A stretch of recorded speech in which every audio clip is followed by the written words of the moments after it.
famille va porter prophète Denis les plaintes na ngefa plainte na bamarambazo ba sur Marie Misam au lobby que na loi suivre mon tout pour na imputation dommageable.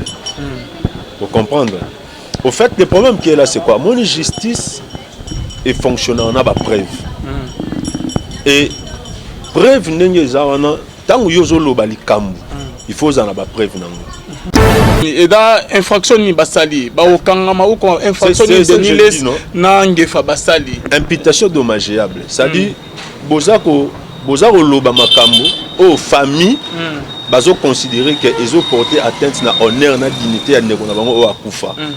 Vous comprenez? Donc ba interpréter ba okanga bango. Oui.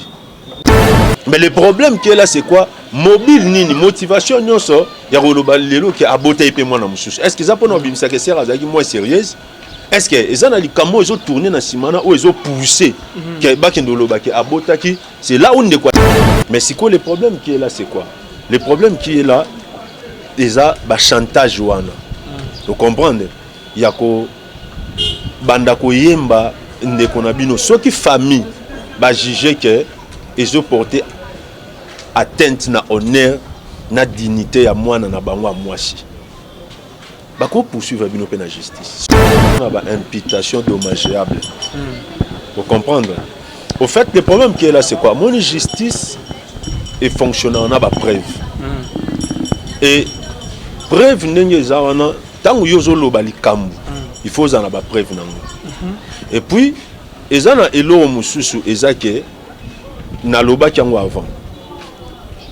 Soki Marie Misamu abotaki mwana na ye. Soki bomona ki ndeko na bino abotaki. Moi là où je me pose des questions. Mobile eza nini ya kobimisa ke sœur abotaki mwana mususu en dehors ya rite. Et loko nini ebatami na sima wana. Est-ce que Marie Misamu abimika lokwa book émissaire que ba pasteur bazouela na entre bango sko ba kezo likambo ya ndeko ya mwana bango mwasi. Shalom, shalom bien-aimés dans le Seigneur. Un grand merci à vous tous qui êtes connectés sur notre meilleure chaîne La Voix Céleste Nzela Lola. Et si ka bonzambe et qui tarana loyembo na maloape na misala bonzambe na bonzambe Lola. Ezo futa simana antoya koloba kenzama boto kwaye sufa merci na bande oignon tout bas soutenir musalo et là je vois le pasteur fais amis si à la bouche autorisée de l'Éternel depuis Zurich na filo mukwa ya motema ya bivence de homo depuis Londres na maman Gisèle lukelo motema papa Emmanuel na Boston pe na maman Mami Munga motema ya papa Blaise Mbunga na Suisse. Bonzambe na bonzambe Yesu nde mosuki si bien aimé dans le Seigneur toujours na cadre ko informer bino ba émission bien aimée to la na ba émission et salami na opeke ngamo na salaki sur Marie Misam mwana ya Marie Misam enfin bien aimé toujours ko ba révélation misusu le na émission na biso bo toujours connecté. Qu'est-ce qui se passe bien aimé? Les CP na Marie Misam. Shalom l'homme de Dieu. Shalom de Marie. Bonne santé. Yesu azobate la biso na ngolo nzambe toza très bien. Kala ozomona nazali ndeko so to mona na teboye. Ezala kaka nzambe c'est prophète Eli. Montre-toi, cache-toi. Il y a des moments où yo tomi monisaka, il y a aussi des moments où tozwaka pour la présence nzambe neti mikolo to na ba programme chaque lundi. Tozala na bana na intendance. C'est ça qui fait qu'après ma retraite, retraite. Alors c'est ça qui fait que des fois, comme on a une mais avant, on a un petit peu de sombote. Biska boza, nzambe apambola. Ba o nyonso apesi biso, atiena sama ko na biso. Ba o nyonso ba ndimé la loto mona biso, partout place aux ali, ba maman, ba papa, bana mikolo, la pesi mbote na kombo Yesu. Merci beaucoup, apôtre Basile. Toujours dans le cadre de informer Bandeo Bazola Nabiso, l'homme de Dieu, tout déjà dans les vifs, il y a une émission Nabiso, l'isolo, il y a Marie Misam. Réaction par rapport, il y a des propos, il y a des serviteurs, il y a Nzambe, prophète Denis, na pasteur Ngefa.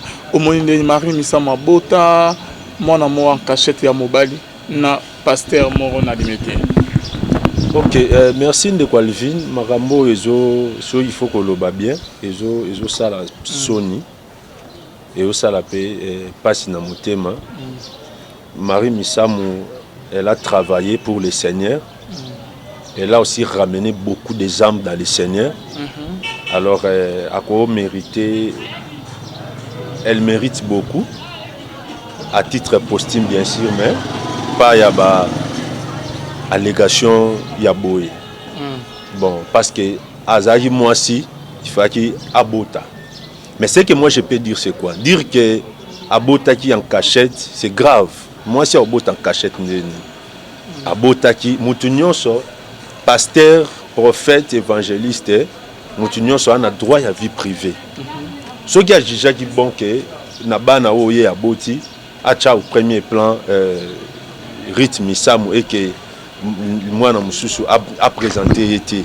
Et ça y est moi déjà a géré vie privée mais je ne sais pas si il y a une vie privée na banto faut authentique plusieurs na vie privée na deux vies moko vie moko en public une autre en privé papa oh que bazo sama moya kuku ya mabe mokilezo ye baté donc bino basala nzambe il est permis que vous appelez la vie privée net que hypocrisie mo bozo ça. Non, il y a une différence, c'est là où nous devons différencier. Il y a une différence entre vie privée na hypocrisie. Il faut tout ça la différence ou donc au boto en cachette ozo ça no kinduma en cachette non donc OK oui Paul Bible et l'obinin Paul a reproché Pierre. Paul a reproché Pierre pour la hypocrisie. Parce que a reproché Pierre à lui, na couture aux autres c'est dissimuler na ba païen. Il y a une différence entre vie privée et moutou. Parce que pasteur azamutu, chantre azamutu, azana droit wana azana vie privée nae, azana droit à protéger intimité nae. Pour na boya peut-être ba détracteur, pour na boya ba makamo, même Paul abini. Alors que tout m'est permis mais tout n'est pas utile. Paul a dit que si pour un aliment, je préfère que Nassalamote. Donc l'homme de Dieu, le col a moutou, a droit à son intimité, a droit à sa vie privée, oui. Okay. Ce qui est différent de l'hypocrisie. Hypocrisie, c'est quoi? Ils allaient double face. C'est-à-dire, aux autres, sa apparence, oh yo zate. Aux autres, sa apparence, en cachette, au salate. Ils sont différents de la vie privée à moutou. Ils sont différents de la vie à couple. Moi je crois que okola mukate na tongo boy okomona exemple na ba papa na biso o nzamba tombola na kata mboko okola mukana tongo te OK na ndako général sonika boy okola mukana tongo te OK et pas pasteur mutombo okola mukaka te ola muti na tongo bina ketala mutu x na ketala mutu y non. Pourquoi? Parce que bazo préserver vie intime na bango, bazo préserver vie privée na bango okoti kelango accès na mutu nyos touté parce que Marie misa mupé lokola mutu azepe na vie privée na ye. Oh, à côté qu'on protège, mais place ma bécoya, les accords. Place ma bécoya, les accords qui moutoumora tunaki et nombre à bana. Qui a wangani. Tant on qui a dans la vie privée, oui. Par là, tant on qui est vie privée, qu'est-ce que vous comprenez par vie privée? Il y a un serviteur de Dieu. Oui, c'est que je comprends par. Un servante. Oui. So autant dans la Bible, n'equalvin, n'a bateau baolanda biso. Nanya ko betelangai vie de famille à Pierre. Tu vie de famille à Jean. Tu vie de famille, il y a Matthieu. Tu vie de famille, il y a tous ces gens-là, il y a l'apôtre Nyos. Moutumonta rotombola musapilelo. Allo baké, Pierre Azali na bana boye, abande ko vanda boye. Na Bible exacte. Nzamba préserver ba vie na bango. Dieu n'a pas voulu à ce que vie na bango ezala étalée. Et puis pour dire ça, nana bi vie intime il y a ba prêtre catholique azate. Basango bana vie privée na bango o ke ba vivre na kata couvent mutu ana accepter mutu ana lote ba kutana na batu au prêchoir babima pe na bandimi na basser et la vie privée. Oui, non basala la vie na bango le reste na koye batin mais attaque des gens ndeti biso na quartier o ebsanga te que sango mon père moi avant da ça n'existe pas basango ba vanda na kata couvent. Pourquoi? Et ça pour protéger cette vie là. Parce que si on te protège vie on a été en mona ba vivre au non spécial. Non ça la différence tant on a ba vie privée zanine. Et ça vie intime, vie à honneur au mutunyo so ana droit nango. Nena ça belo quoi pasteur. Na ko ça la peine nda kunangai na lati kilote. Mais si on attaque un homme de Dieu, na ko tambola bongo na place publique hein. C'est sa vie privée, et sa vie intime oyo, et ça droit moko le plus légitime et ça reconnu dans mutunyo so. Mais il faudrait que tout le confondre dans l'hypocrisie. Parce que beaucoup viennent à la télé avec l'hypocrisie oh bah olinga ba kansake eza vie privée non par là l'homme de Dieu oui yo zali contre au télémeli réaction il y a prophète Deniles pasteur si c'est Ngefa oui donc ba côté na vie privée ya Marie Missam il fallait pas ba côté na vie privée né bon au fait c'est et là on a précisé ça de Walvin et là on a tout se comprendre à Isaac ceux qui de sont vivants Marie Missam wanga na mwana wana là ça devient un problème ceux de sont vivants mais tout kango non combien des artistes combien de stars na biso OK so botunye nombre des enfants abika na bana ebele ma bezali soki de sont vivants awanga naki ke batunye wana bana combien bina na mwana moko wana ne mabe parce que wanga na mutute oko wanga na te o abimi na bantraille na yo soko ko pesa nombre te mais oko wanga na bango te parce que même mwana wana soka koli ba brandir émission wana que ta maman abino le batuna ki nombre de bana ba na mwana ka moko e ko léser mais abanaka ko lobela ko ta bango le mari mais c'est oui c'est ça justement on ne sait pas ba raison ni ça là que alobela ka rita alobela o wana mususu te to ko en vouloir te parce que ne to lobaka e pa na biso biso batu mwindu ba sambisaka mo weite so e mutu akufi il y a ce qu'on appelle le respect dit aux morts beaucoup bando juger te pourquoi asala ki boité pourquoi Azong Saïboité, pourquoi Aloba Iboité, notre sœur a servi le Seigneur. Et puis à ça les Linzambe n'a pas capacité, n'a place au Akokaki, n'a place au Akokaki te, tous abissonnons soba témoin. Omoni. Mais si, le problème qui est là, c'est quoi? Le problème qui est là, il faut que tu aies la paix, honneur, na dignité à Moutou. Nazo c'est répété pour dire quoi? Ce qui a wangane moana de son vivant. Omoni, il y a une différence entre Kobomba moana na Kouangala moana. Ce qui est au boti moana, mais aux wanga na ye, aux eb sabatuke non, so batunyo, est-ce que aux ala moi, aux wana bana combien yo binga na kana rythme samu, c'est différent. Na so mutamoni ke na ko étaler vie na été azaki mutu. Marie Misamu so landi be mission na ye au mona ke azaki na ba frustration na ye, azaki na ba stress ne surtout na o étaler makambo ya mariage. Parce que ba plateau na mingi bando tout na concernant mariage et au monde qui c'était une femme oyo et ça problème et bané ronger ndeko ebi ko sala nzambe il y a des questions oyo nzamba tika ngo moni pe mutu abundani nango ti pas de réponse nango te Paul azolobani abina sambela ki nzambe alongolanga et charde oyo na zalaki nango mais nzamba ebisinga bi ma grâce te suffit ma puissance s'accomplit dans la faiblesse et ça ba faiblesse musu o nzamba tika na ba vie abatu au moni mosala nzambe so avant de se poser la question mais nazo salé la yo nazo teya nazo gêner nazo prier pourquoi makambo aboy je pense que notre sœur Marie Missam aussi s'est posé des questions par rapport à ça mais pourquoi vie ezo koma boy pourquoi situation ezo koma boy pourquoi na koma boy mais ce qui lelo Nathalie ba mission ya ndeko ya prophète Denis c'est que je respecte Nathalie pe mission ya pasteur Ngefa. Mais ce qui est là, c'est abotaki. Kobota ya lisumuté. Kobota ya lisumuté, mais ma beko comme peut-être ce qui beaucoup chanter de konabi, beaucoup ça ba chantage. Vis-à-vis à Oazal rola Oazal qui considère roi moine na bino dans la foi. Vis-à-vis à Oyo abandé considère bino roi ba papa na ye. Ce qui est là beaucoup chanter, je crois que ce qui zalaki que ba oui ba yo kaka vandi place moko abano regretter na motema. Donc, voilà. Par là, l'homme de Dieu, on le dit que Kobota est à l'issumute. Donc, Marie Missam a boti, net que Badeni laisse Bakoti na Makamongo a boti, c'est normal, Kobota est à l'issumute. Par là, on doit reconnaître que Marie Missam a boti qui mon amoussous. En dehors, il y a Ruth Missam. Parce que le Kobota est à Malam. Et dans l'issumute, il y a Botaki, Badeni laisse Batika Vina, qui m'y a toi. Asi akufi bon so na ko loba ndeko alvin so na ko loba na ko loba ni elo na ko loba ezani Kobota ezana ngo lisumuté et d'après ma bête mais si quoi le problème qui est là c'est quoi nga na vana tikalo vanda na Marie Missam te mais ba mikolo wana ba ene wana ils ont passé du temps na sœur Marie Missam bango nde ba koye ba vine mieux bango nde bana ba vérité il y a vie à sœur Marie Missam. Je crois que Bakolo Bapé Makamo est zappé vrai parce que il faut dire la vérité. Je ne sais pas ce qui a boto bien à botaté. Mais peut-être il faut se poser la question. Bazobi Misali Kamwana pour quelle raison? Est-ce que exemple ba compte à rendre moko za na simawana. Est-ce que il y a quelque chose au bakomo réclamer ou bien ba osala ngo pourquoi? Qu'est-ce qui se passe que Marie Misamu abotaki mwana? Abotaki mwana. Abotaki mwana. Oui, abotaki. Sikoyo bit na mweza nini? Bazo elo nini bazo landela na simawana. Ba mobile motivation oyo tinda ke ba bimisalelo ke Marie Misamu abotaki mwana ezani. Est-ce que pour nous rebimisser que azaki moins sérieuse? Est-ce que pour nous rebimisser azaki hypocrite?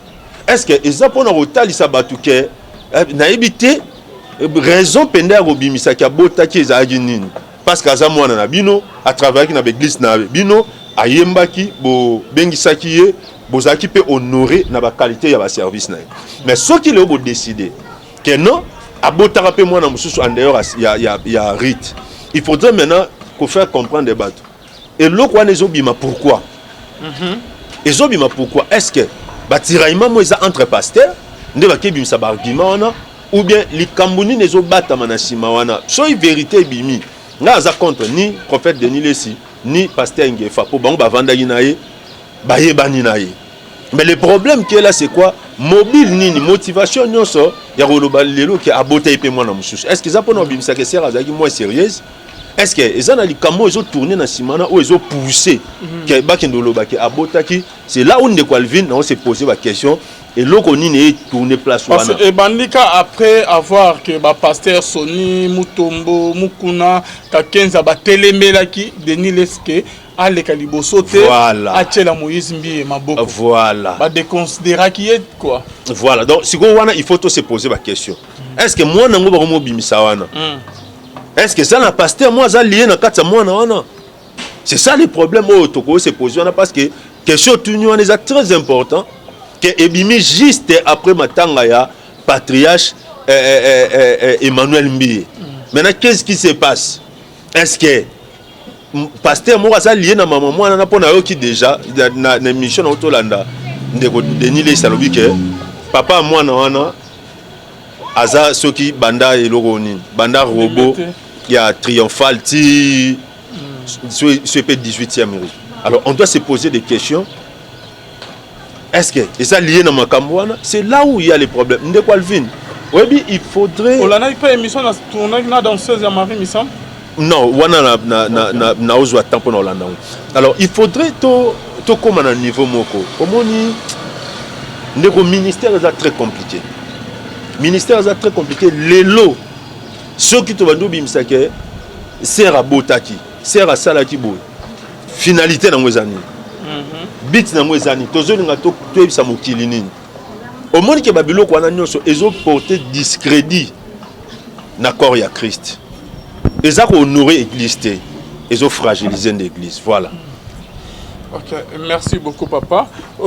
Nazo beta toujours c'était likambo ya ke vie privée, Marie akoka ko bota ata boti mwana mobali mwana musule ki ya rute eza vie privée na eza nango mabete eza lisumuté. C'est ça non l'homme de Dieu. Oui.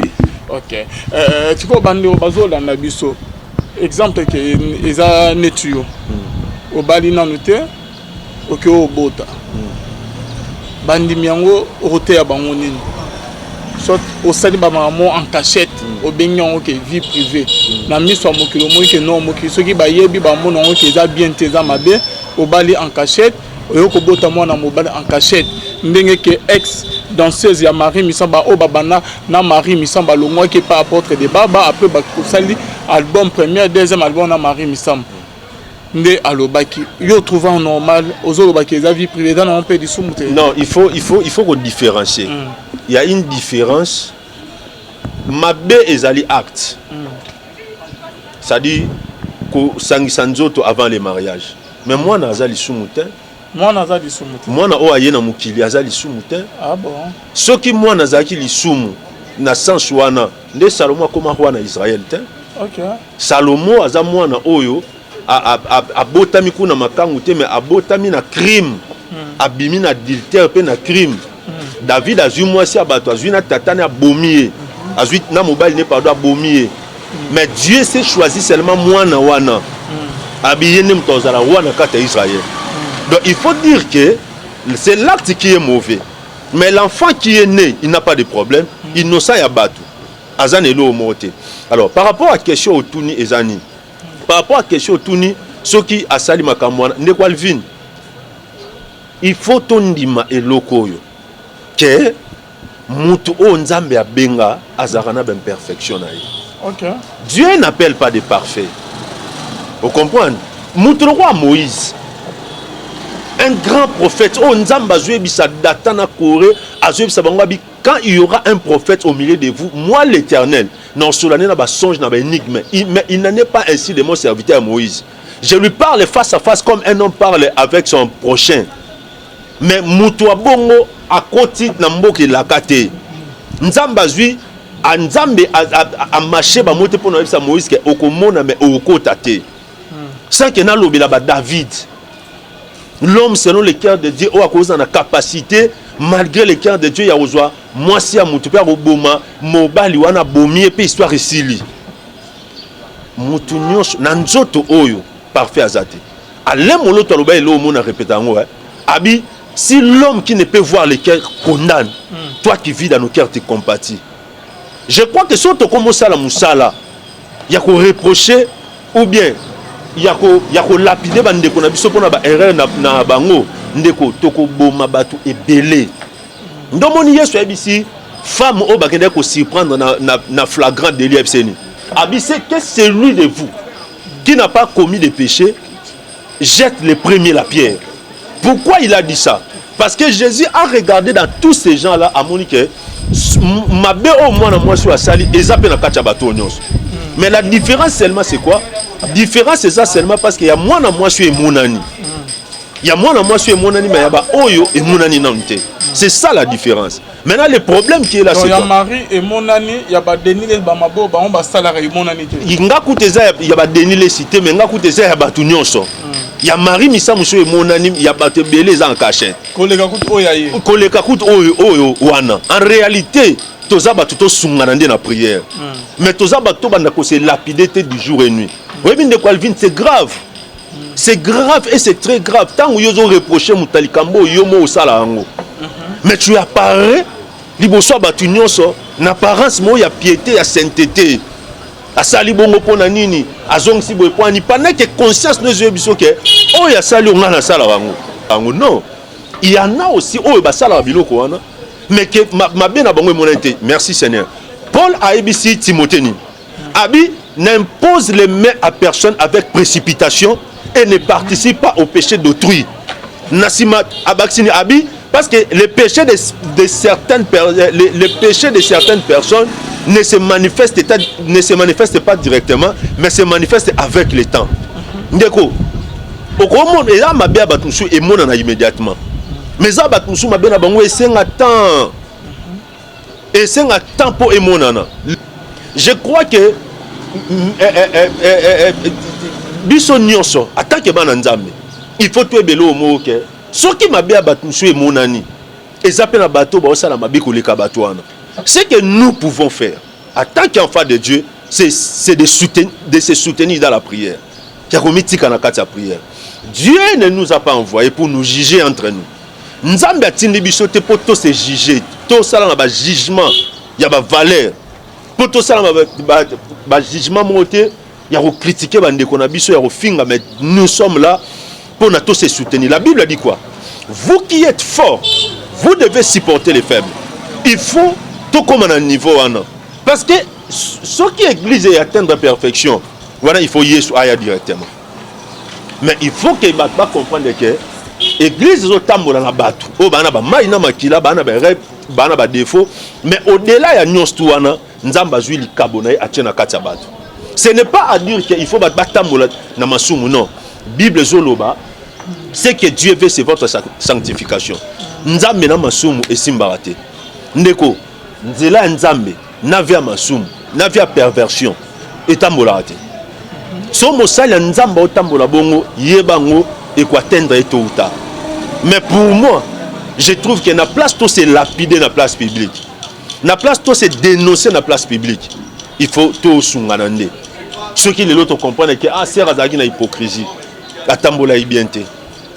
Il y a ce qu'on appelle secret d'état. Ah bon? Oui. Pas secret. Il y a ce qu'on a Nakachamboka. Il y a ce qu'on appelle les secrets d'État.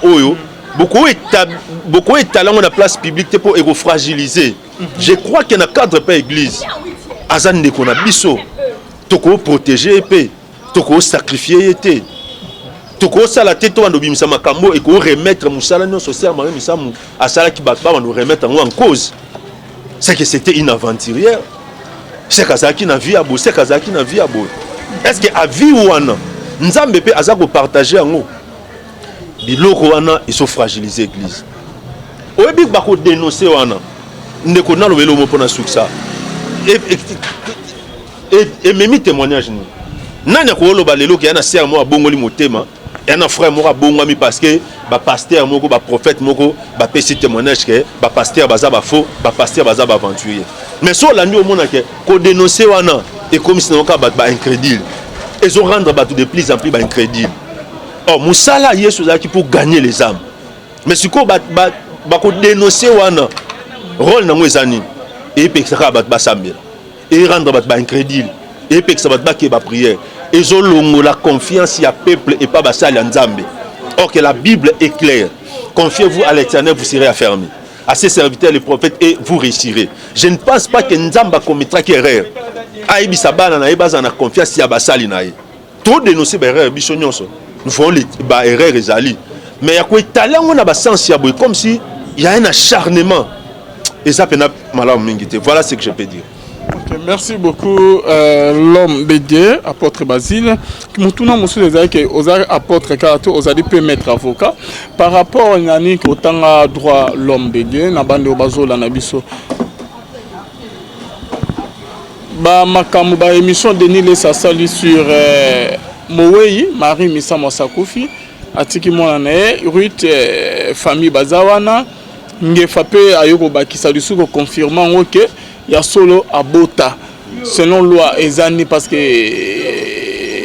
famille peut bako aussi dika ou comme milana on peut na loi o ke bino botanga l'homme de Dieu ezama be ou comment bon ndeko Alvin bako kiko so que ezali kambo ba témoignage boé bako poursuivre mon pour na ba imputation dommageable vous comprendre au fait le problème qui est là c'est quoi mon justice et fonctionnant on a ba preuve et preuve ndenge zawana tango yozo loba likambu il faut en ba preuve nango et puis ezana elo mususu ezake na loba kyango avant soki Marie Misamu abotaki mwana na ye ndenge batmi balé parce que bilobi affaire il faut la traiter si la déposition de 2 ou de 3 témoins.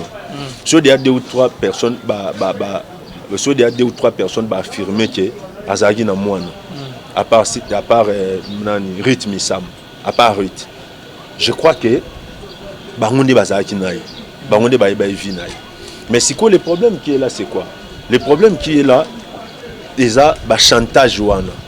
Vous comprenez?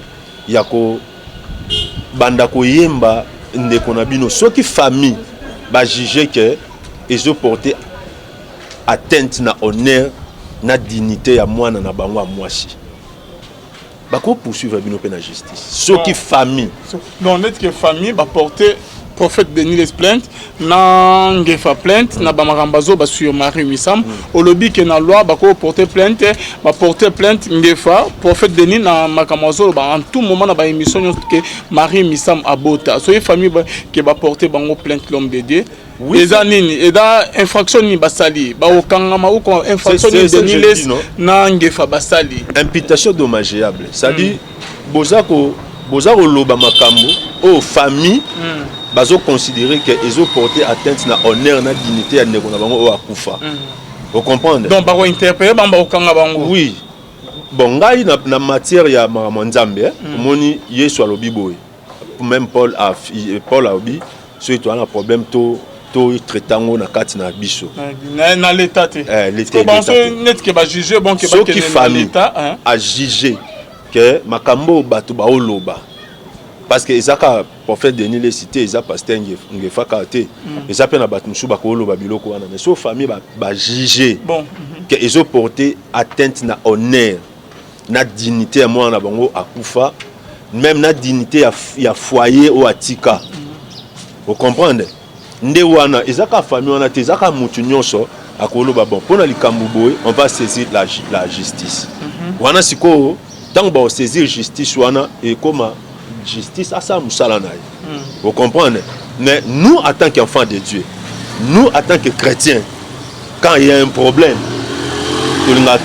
le bango na kati na biso po ici là parce que pourquoi pas que Denis laisse prophète ba que non ko famille ma très bien ba que non so ba on ba leke on a TV parce que comme un moment que ba porter ba on plainte ba jugeant on sko à l'amiable que église essayer que bobeng non. Bon moi je pense que famille a Denis Lessipé pardon famille sœur Marie Misamu ba ko ke na ngope na justice te na sens que et pourquoi que Denis laisse aluka ki famille te que ba solo là c'est ça la question il y a une des questions ceux qui Yesu abini son ne kono asali mabe luka yonaye so ayo kité oluki sous famille wana aujourd'hui mutumoko so ka yo kité aujourd'hui deuxième personne ce qui bomona ki ndekona bino abotaki moi là où je me pose des questions mobile les anini ya robimisa ke sert abotaki mwana mususu en dehors ya rite et loko nini e batami na simawana est-ce que Marie Misamu abimika lokwa book émissaire que ba pasteur bazouela na entre bango sko ba kezo likambo ndeko ya mwana bango mwasi parce que mobile na ngwezani raison na ngwezani Marie Misamu abimake azar aventurier mobile ezanini qu'est-ce qui se passe na sima likambo wana ba pasteur bazolandela nini parce que e osala nini so ba informer ba tulelo ke abotara pe mwana oui OK abotara mwana et après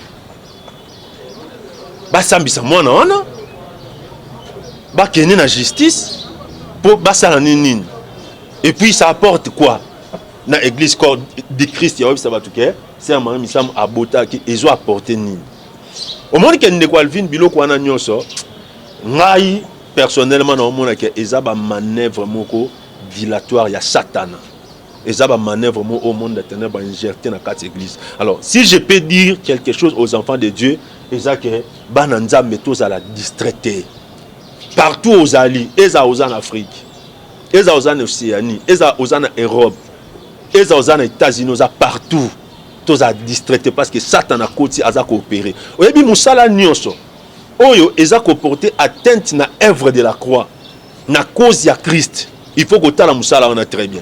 Moussala Nyonso, ils ont payé ça bat Sambela, ils ont payé ça bat vers Christ, ils ont remettre en cause l'œuvre de la croix, il faut la moussala très bien. Moi, j'ai dit à quelqu'un, banda babandi ko dénoncer et apporter témoignage ni. Combien de pasteurs féticheurs basi batiki babi bon, le quoi bazo dénoncer biso. To ça la sous fétiche dans quatre églises. Mais so landi biloko no mona que ils ont fragilisé ka ba foi bato. Ils ont les misa bato prière. Ils ont baissé parce qu'on a ko baissé on a bana nzambe ba mo telengana. Bazo batena ke sambela puis na luka pasteur nini po ba oh non bazali boso batali si que ce sont des faux. Si ko ba vrai ba ke vanda wapi. Et tu peuple na kati ya confusion. Nzamba sunga ba oyaye mon frère ma sœur partout place aux arts. Air toza na ngoza air à distraction te mo Christ union se faut tellement na prière. Mo Christ union se faut samela, mo Christ union se faut la vigilant parce que la Bible dit votre ennemi le diable rôde comme un lion rugissant cherchant qui il dévorera. Ne donnez pas accès au diable. Voilà ce que je peux dire. Merci beaucoup, Apôtre Basil. C'est la fin de notre émission. Natikolo quelques minutes, ata pendant 5 minutes. On peut un message non Yasuka, na bande Bazola Nabiso, et votre numéro de contact. Merci beaucoup. Tika Nzambe Alola a Pambola Biso, Nalingi, Tozwaka juste pensée biblique mot na katia Bible. Pendant quelques minutes seulement oyo ndeko asali biso atikeli biso temps o totanga na mukanda il y a livre ya Juge chapitre 6 totanga les versets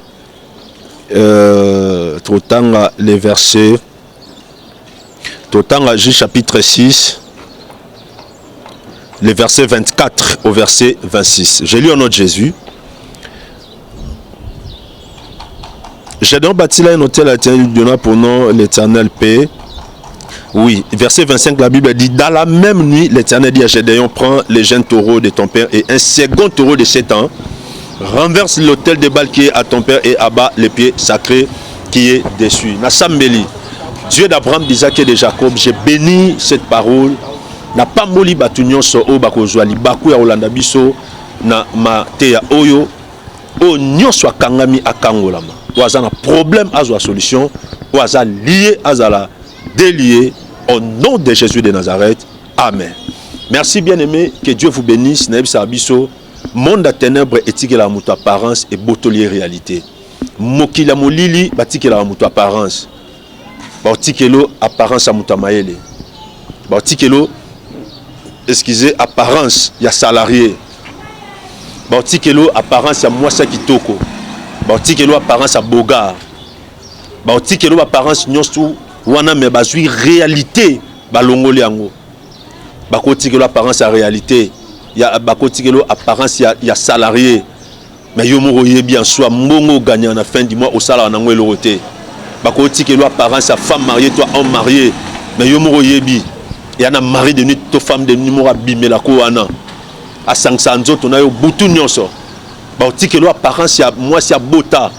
Mais bazui li pamboli na kati ya bana balongoli yango nyonso. Yango bien aimé. Tu as besoin de la carte profondeur à prière, il y a le Nzambe pe osenga Nzambe akangola biso. Na bande ko lobela si ba alliance de sang. Alliance de sang na linga les ba alliance ya makila. Alliance de sang ezali ba alliance oyo ezali lié na mutu du fait ya famille o abota minango. Bien aimé ba famille to bimeli yana ba réalité. Ba coutume to bimeli nango yana ba réalité. Ceux qui s'occupent n'angoté et qui s'occupent na yo. Le problème avec l'alliance de sang Isaac est tambola na mutu partout. Et tambola na mutu bisika nyonso. Ezaloza na Kinshasa, ezaloza na intérieur, ezaloza na Afrique, ezaloza na Côte d'Ivoire, ezaloza na Mali, ezaloza na Europe, ezaloza na Asie, na États-Unis, partout. Alliance ya makila et tambola na mutu. Yango mona même phénomène, même réalité aux aïna na Congo, au bikalango libanda mboka. Même réalité aux acquis dans autant aux acquis célibataires au bic en autant au bali. Pourquoi? À cause de l'alliance des sangs. Bien aimé, et comme il tente mon frère, ma soeur, tout ça mais là, nous la réalité. On a Nzamba Epsi Gédéon. Nzamba Epsi Gédéon. La Bible dit dans la même nuit, verset 25, livre Agis chapitre 6, verset 25. La Bible dit dans la même nuit, l'Éternel dit à Gédéon, prends les jeunes taureaux de ton père et un second taureau de 7 ans, renverse l'autel de Baal qui est à ton père et abat les pieds sacrés. Nzambe alinga kena Gédéon bitumba. Alinga ke bunda, alinga kota Gédéon na kata champ parce que Gédéon va avec cette force que tu as parce que yonde au kangola libota na yo. Mais qu'est-ce qui s'est passé? Nzambe o ala makoki nyonso. Nzambe asali ko na se. Mais abisi Gédéon abi avant okende détruire nos hôtels de Baal. Détruire nos réalités famille. C'est là où je me pose des questions. Pourquoi Nzambo a ma coquille nyonso? Encore tant moi na Gédéon bongoté. Encore se promener, encore tant moi na bongoté. Mais il fallait que d'abord Aïbza Gédéon a détruit l'hôtel de Baal.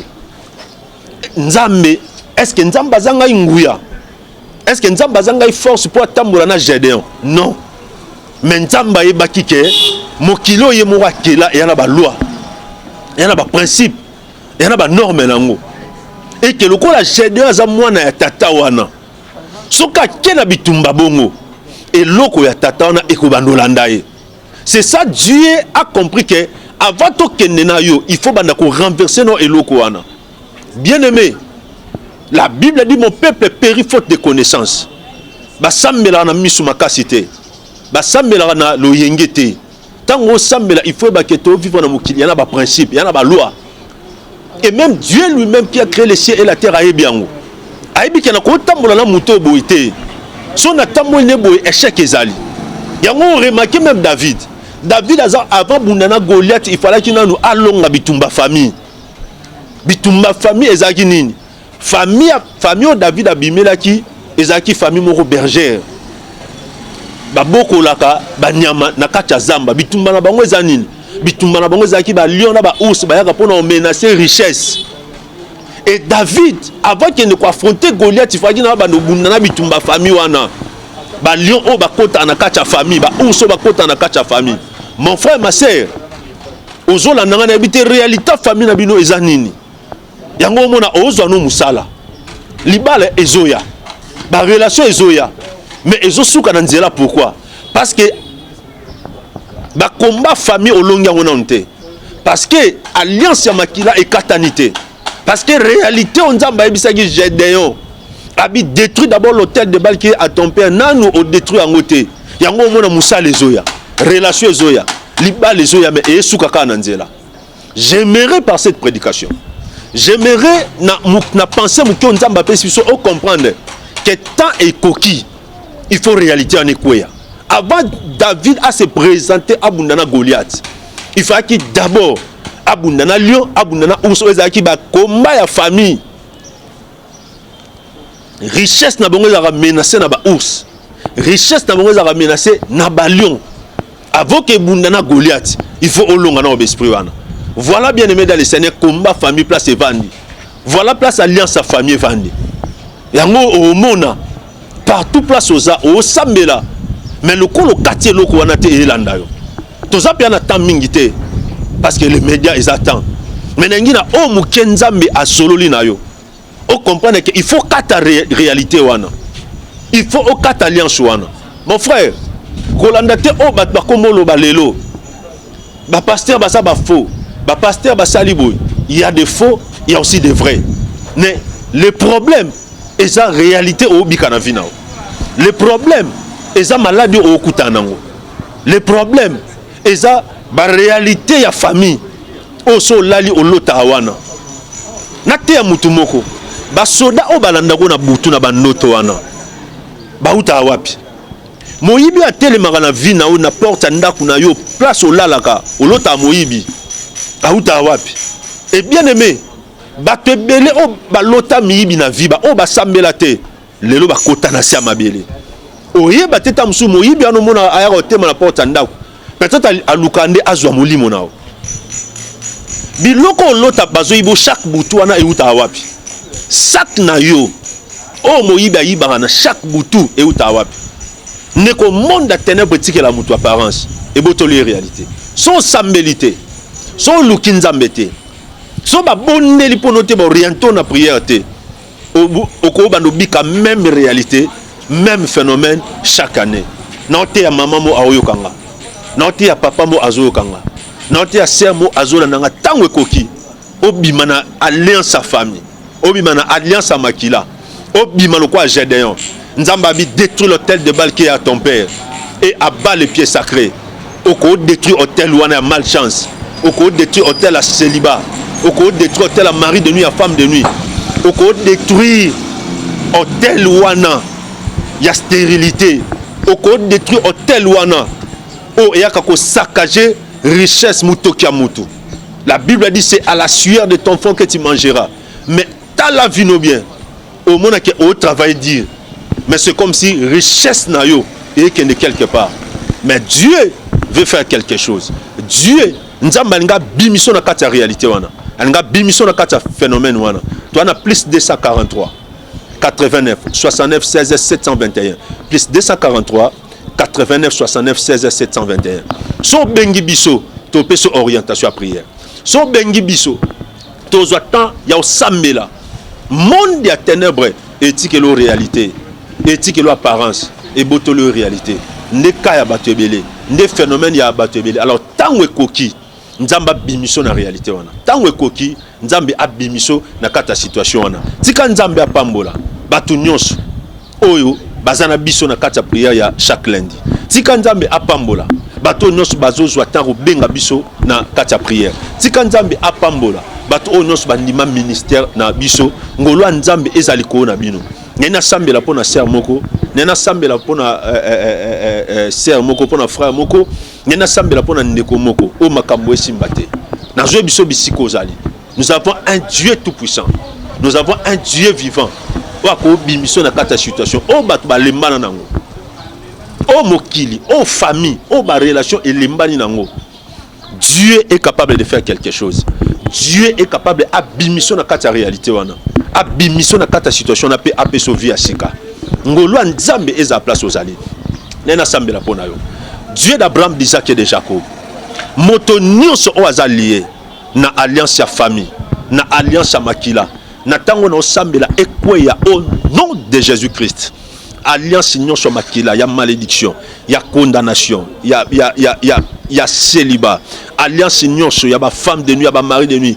Alliance union sur nzambe na bon moi. Ozo lié ndeko moi si pe mobali partout place ça, oza la délier au nom de Jésus-Christ. Nzambe apambola yo, apambola famille, apambola bana, apambola makamna yo na kombo Yesu Masia. Amen. Tika nzambe alola apambola biso, apambola ndeko Alvin, apambola ndeko na réalisation kuna. Alors numéro na biso za plus 243 89 69 16 721. Que mon Dieu vous bénisse.